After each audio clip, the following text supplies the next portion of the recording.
بسم اللہ والحمد للہ والصلاة والسلام علی رسول اللہ صلی اللہ علیہ وسلم اما بعد فقد قال اللہ تعالی فی الکلامہ المجید والفرقان الحمید اعوذ باللہ من الشیطان الرجیم بسم اللہ الرحمن الرحیم ان الشرک لظلم عظیم آمنت باللہ صدق اللہ العلی العظیم وصدق رسولہ النبی الکریم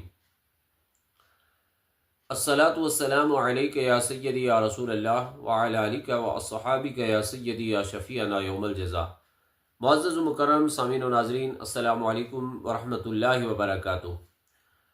جیسا کہ آپ جانتے ہیں کہ پچھلے کئی ویڈیوز کا ہم نے فیضان ریاض کا جواب دیا ہے اور کچھ مطالبات ہم نے کیے ہیں۔ الحمدللہ اللہ تعالیٰ سے ہم دعا کرتے ہیں کہ اللہ تعالیٰ اس کو ہدایت عطا فرمائے۔ کچھ چیزیں اس نے مان لی ہیں، اس میں سے ایک چیز یہ مانی ہے کہ جو ہم نے اس کو کہا تھا کہ شان نزول جو آیات کا بیان نہیں کرتا ہے اور قرآن پاک کا غلط مفہوم بیان کرتا ہے، اس کو لفظاً مان لیا ہے، اگرچہ اس پہ ابھی وہ عمل نہیں کرتا ہے۔ اللہ تعالیٰ عمل کی بھی توفیق عطا فرمائے، ہمیں یہی توقع و امید ہے۔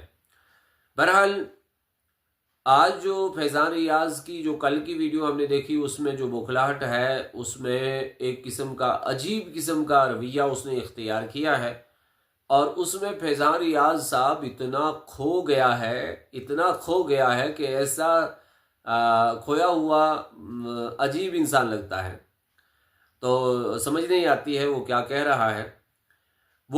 اس نے کہا ہے کہ میں آپ سے 3 سوالات کرتا ہوں۔ اپنی ویڈیو میں کہتا ہے کہ میں 3 سوال کرتا ہوں، پھر ان 3 میں سے ایک سوال کیا ہے، اس کی بھی وضاحت پوری نہیں کی ہے۔ وہ سوال کیا ہے؟ اس نے کہا کہ آپ کہتے ہو کہ شان نزول میں نے یہ مان لیا، بس اسی کو 3 سوال اس نے بنا دیے۔ مجھے سمجھ نہیں آئی کہ وہ 3 سوالات کیا کرنا چاہتا تھا، اس نے پورا کوئی کوشچن نہیں کیا۔ بہرحال اس نے وہاں پر ایک سوال اس پہ کھڑا کیا ہے، وہ یہ کہ اگر شان نزول جو ہے بتوں کے بارے میں اگر آیات نازل ہوئے تو جو آج لوگ شرک کریں گے ان کے بارے میں کیا ہے؟ آج کی ڈیٹ میں اگر کوئی شرک کرے تو اس کے بارے میں کیا ہے؟ دیکھیے، سب سے پہلے ہم دیکھیں گے قرآن حکیم کی روشنی میں شرک ایک گالی ہے، شرک ایک بہت بڑا برا جملہ ہے۔ کسی انسان کو مشرک کہنا یہ شرعاً کتنا ناجائز و ممنوع ہے، وہی انسان جانتا ہے، وہ جو شرک کی تعریف جانتا ہے۔ کافر کہنا جب اتنا بڑا گناہ ہے کہ رسول پاک صلی اللہ علیہ وسلم نے فرمایا ہے کہ اگر کسی انسان کو کافر کہا جائے، یہ کفر اس کی طرف جاتا ہے، اگر وہ اس کے کہنے کا مستحق نہیں ہے تو وہ آپ کی طرف لوٹے گا۔ یہ حدیث پاک کا مفہوم ہے، پوری حدیث ایک طویل حدیث ہے۔ تو بہرحال ہم نے سورہ لقمان کی آیت نمبر 13 آیت نمبر 13 کا ایک جز تلاوت کیا ہے۔ اس میں اللہ رب العالمین کا فرمان ہے، اور یہ وہ فرمان ہے جو حضرت لقمان رضی اللہ تعالی عنہ اپنے بیٹے کو نصیحت کر رہے تھے۔ نصیحت کیا تھی؟ نصیحت یہ تھی کہ یا بنی لا تشرک باللہ، اے میرے بیٹے اللہ کے ساتھ کسی کو شریک نہیں کرنا، یعنی اللہ تبارک و تعالیٰ کے ساتھ کسی کو بھی اللہ کے ساتھ شرک نہ کرنا، یعنی اللہ تبارک و تعالیٰ کے برابر کسی کو نہ جاننا، یہ ہوا شرک۔ اور پھر ان الشرک لظلم عظیم، بے شک شرک جو ہے وہ بڑا ظلم ہے، بڑا گناہ ہے۔ تو دیکھیں، یہاں پتہ چلا کہ شرک جو ہے یہ سب سے بدترین چیز ہے، اور مسلمان کو بے دھڑک کافر اور مشرک کہہ دینا، یہ کہاں سے جرت لائی اس نے؟ یہ تو پاگل پن ہے۔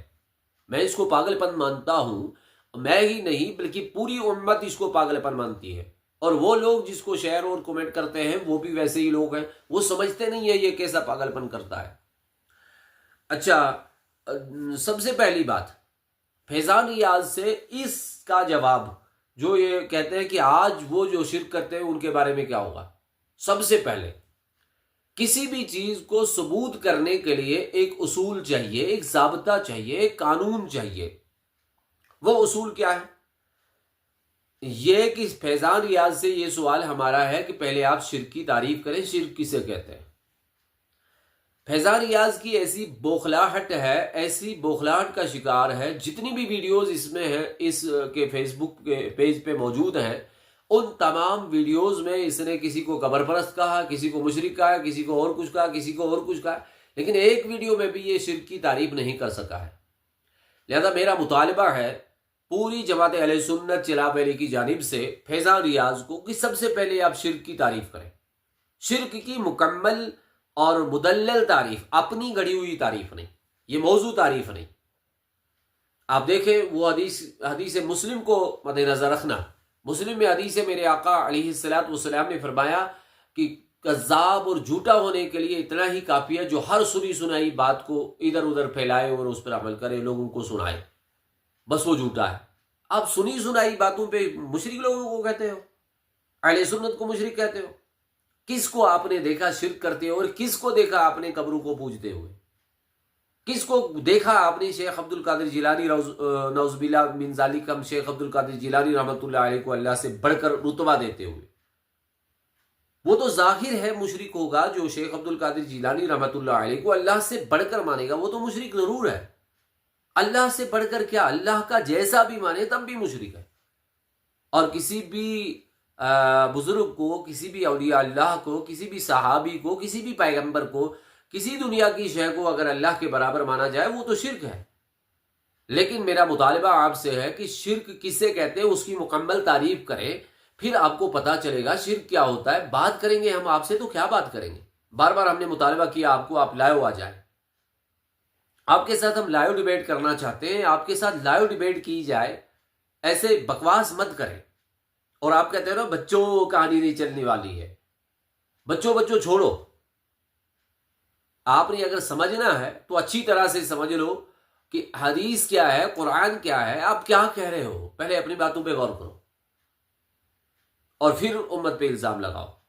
لہذا یہ آپ کی بوکھلاہٹ ہے۔ پھر آپ نے مسلم کی حدیث پیش کی ہے، اور وہ حدیث ہے مسلم کی حدیث نمبر 475، اور دوسری حدیث ہے حدیث نمبر 269۔ ان دونوں حدیث کو توڑ مروڑ کے پیش کیا ہے۔ جب آپ کوئی بات پیش کرتے ہو توڑ مروڑ کے کیوں پیش کرتے ہو؟ حدیث اتنی طویل ہے مسلم کی، اس کا پورا ماخذ آپ نے نہیں دیکھا، اس پوری حدیث کو آپ نے نہیں دیکھا۔ حدیث کے ایک حصے کو آپ کاٹ چھانٹ کے لوگوں پہ شرک کا فتویٰ لگائیں گے۔ آپ کو اتھارٹی کس نے دی ہے فتویٰ لگانے کی، مشرک بنانے کی؟ لوگوں کو مشرک کہنے کی اتھارٹی کس نے دی ہے؟ یہ ہمیں بتائیے کہ مشرک کہنے کی اتھارٹی آپ کو کس نے دی ہے؟ تو مطالبہ ہمارا یہ ہے آپ سے کہ آپ پہلے شرک کی تعریف کریں، پھر اس کے بعد دیکھتے ہیں آپ سے بات کیسے کی جائے گی۔ اللہ سے دعا ہے کہ اللہ تبارک و تعالی حق کہنے، سننے اور اس پر عمل کرنے کی توفیق عطا فرمائے۔ السلام علیکم۔